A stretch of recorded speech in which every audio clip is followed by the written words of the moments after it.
Alright, so today I'm going to be doing another KBFIT critiques Kamron. The exercise I chose today is Cossack squat. I wanted to show this one just to show once again the difference between my stronger and weaker side. Now when we normally do Cossack squats, you'll see them done different types of ways. I like to do them different types of ways as well. Sometimes I do like with the box squat version of that. Maybe I'll do a video on that later. But one of the things you'll notice with the Cossack squat is the foot that's straight. Now when we do the Cossack squat, I say we meaning people that do the Cossack squat, normally you're focusing, it's one of those unilateral leg exercises where you're focusing predominantly on one leg at a time, similar to like a split squat or a single leg squat or anything like that, right? This exercise in particular, I feel like it's challenging but still actually much easier than doing a split squat because balance is not as much of an issue.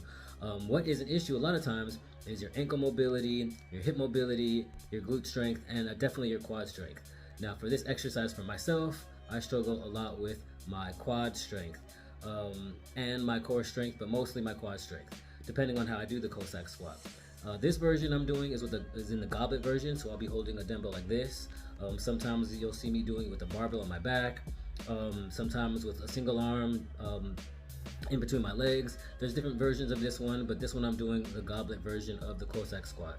Now one thing that I like to mention with this one is the foot that's straight, right? There's going to be one leg that's bent and one leg that's straight out to the side. Now the leg that's straight out to the side, a lot of times there's two different ways you can have your foot, right? You can have your foot either planted flat on the floor, or you could have your toes kicked up into the air with your heel planted on the floor, which makes sure that you're not actually using your straight leg to help push off. You're focusing even more on the bent leg.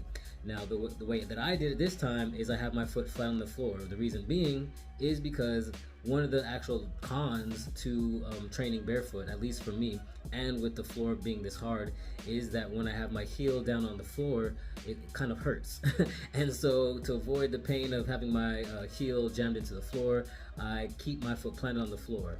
But what that also shows is that that might mean that I'm weaker in my quads than I think, because I shouldn't be putting any pressure on my heel to begin with. So with that being said, I only did 2 sets of this one this particular day. This was April 16. Once again, usually when I'm running out of time, I'm only able to do 2 sets of an exercise instead of 3 or 4. So with that being said, I'm gonna get this first set started so we can watch it.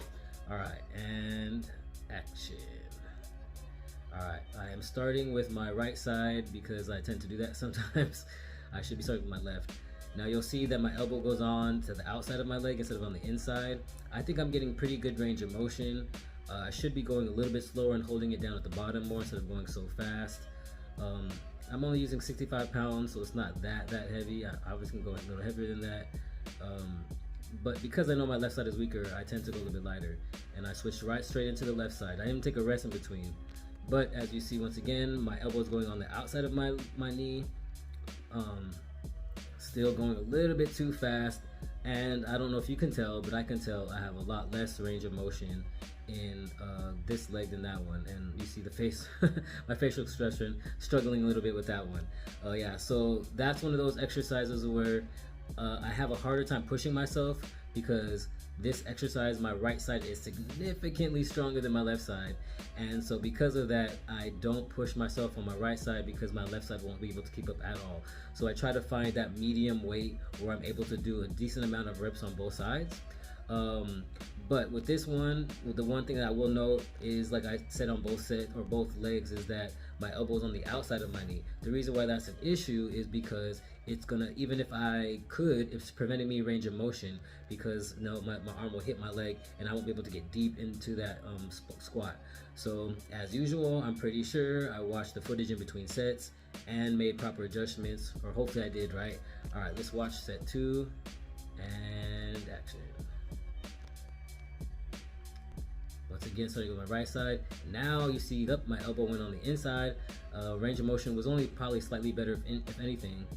Still going a little bit too fast, I would say. Not holding down I went up a little bit slower. Yeah, I'm slowing down my pace a little bit on this set, which I'm happy about. Still would probably want to go a little bit slower and hold at the bottom a little bit longer. Going straight into it. On my left side, my elbow's still kind of going, not even really on the outside, kind of in the front of my knee, not getting that deep range of motion. I have a really hard time with that quad muscle. I'm struggling. Yep, see my facial expression. And I am going a little bit faster on this side. Drop the weight. Yeah, it's much harder on my left side. So as you can see, I can tell, just because I probably know myself more, I see the significant difference between my left leg and my right leg. Obviously my right leg was able to go a little bit slower, deeper range of motion, proper form. My left leg, I struggled with my range of motion, didn't really have the strength. My form wasn't perfect. I know I don't consistently grade these. I wanted to get in the habit of making sure I grade all of these critiques, but oftentimes I forget. I would give myself a B, B minus, only because of my left side and because I'm not kicking my heel up off the ground. When I was wearing my barefoot shoes or my minimalist shoes, I was sometimes able to do that because there's a cushion and it didn't hurt my foot as much.